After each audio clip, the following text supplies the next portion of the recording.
Nasurpresa si Kalingap Rab nang dalawin niya si Dara sa bahay.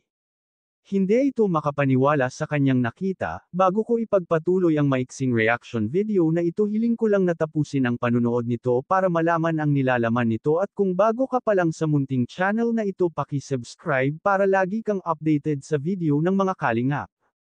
At pakisuportahan natin ang ama ng Kalingap na si Val Santos Matubang, Ate Edna Vlog at si Kalingap Rab. Isang mapagpalang araw sa inyong lahat mga Kalingap, at shoutout nga pala sa patuloy na sumusuporta sa aking YouTube channel, lalong-lalo na sa mga viewers natin na walang sawang nanunood sa video ng mga Kalingap.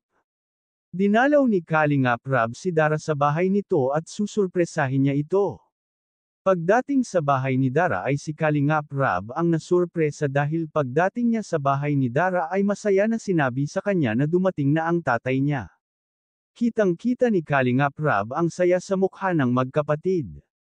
Naging masaya ang pag-uusap ng tatay ni Dara at si Kalingap Rab. Sinabi ng tatay ni Dara na hindi na siya aalis at magtitinda na lang siya ng isda dito sa kanilang lugar.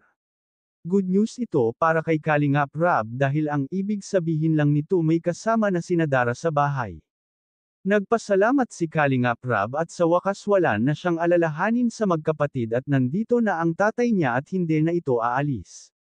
Masaya si Dara at tinugon ng Diyos ang kanyang hiling na umuwi na ang tatay niya. Pero may halong lungkot dahil ang payat daw ng tatay niya at mataba daw ito nang umalis. Nagpasalamat ang tatay ni Dara kay Kalingap Rab sa mga tulong na ginawa nito at nagpasalamat din ito sa mga sponsor ni Dara.